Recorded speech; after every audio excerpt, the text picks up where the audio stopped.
స్థానిక ఎన్నికల్లో బీసీ రిజర్వేషన్లను రద్దు చేయాలని దాఖలైన పిటిషన్లపై హైకోర్టులో ఇవాల్టి విచారణ పట్ల కాంగ్రెస్లో ఉత్కంఠ నెలకొంది.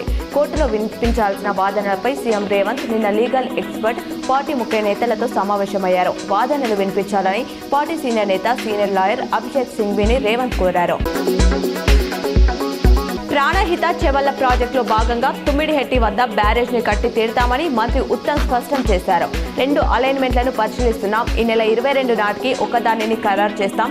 ఫస్ట్ అలైన్మెంట్ లో తుమ్మిడిహెట్టి మైలార్ 71.5 కిలోమీటర్లు గ్రావిట్ కెనాల్, 14 కిలోమీటర్ల టన్నెల్ ద్వారా సుదిళ్లకు నీటి తరలింపు.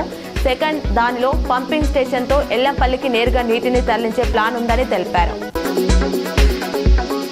Boxing federation of India cup championship లో నిజామాబాద్ జిల్లా కేంద్రానికి చెందిన మహమ్మద్ ఉసముద్దీన్ గోల్డ్ మెడల్ సాధించాడు. ఇంటర్నేషనల్ బాక్సర్ అర్జున అవార్డు గ్రహీత మహమ్మద్ తమిళనాడు రాష్ట్రంలోని చెన్నైలో జరిగిన BFI కప్ ఛాంపియన్షిప్ లో 55 నుంచి 60 కేజీల వ్యక్తిగత శరీర బరువు కేటగిరీలో పోటీ పడ్డాడు. స్థానిక సంస్థల ఎన్నికల్లో బీసీలకు 42% రిజర్వేషన్లు కల్పిస్తూ రాష్ట్ర ప్రభుత్వం జారీ చేసిన జీవో నంబర్ 9ని సవాల్ చేస్తూ దాఖలైన పిటిషన్పై బుధవారం హైకోర్టులో విచారణ జరగనున్న నేపథ్యంలో నిజామాబాద్ జిల్లాలో ఉత్కంఠ నెలకొంది. జిల్లాలో మొత్తం 31 జెడ్పీటీసీలు, 307 ఎంపీటీసీ స్థానాలు ఉండగా మండలాల వారీగా రిజర్వేషన్లు ప్రకటించగా అధికారులు ఎన్నికలు నిర్వహించేందుకు రంగం సిద్ధం చేసిన సంగతి తెలిసిందే. గ్రూప్ 1ను రద్దు చేసి మళ్లీ నిర్వహించాలని జాగృతి అధ్యక్షురాలు కవిత డిమాండ్ చేశారు. ప్రిలిమ్స్ సహా ప్రతి దశలో రేవంత్ ప్రభుత్వం తప్పులు చేసిందన్నారు.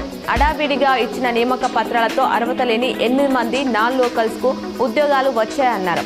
HCలో గ్రూప్ 1 పిటిషన్ విచారణ ముగియక ముందే మెయిన్స్ పేపర్లు డిస్పోజ్ కు కుట్ర జరుగుతుందని తెలిసిందన్నారు. కేంద్ర మంత్రి అశ్విన్ వైష్ణవ్ రైలు ప్రయాణికులకు శుభవార్త చెప్పారు. కన్ఫర్మ్ అయిన ట్రైన్ టికెట్ డేస్ ను ఇకపై ఫీజు లేకుండా మార్చుకునేందుకు కొత్త పాలసీ తీసుకొస్తున్నట్లు తెలిపారు. జనవరి నుంచి ఇది అమల్లోకి వస్తుందని, టికెట్స్ క్యాన్సిల్ చేయాల్సిన అవసరం ఉండదన్నారు. అయితే కొత్త తేదీలో టికెట్ కన్ఫర్మేషన్ కు గ్యారంటీ ఇవ్వలేమన్నారు.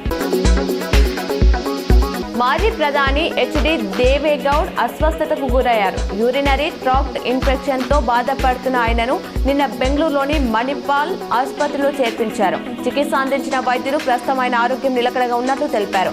ఎప్పటికప్పుడు పర్యవేక్షిస్తున్నట్లు చెప్పారు.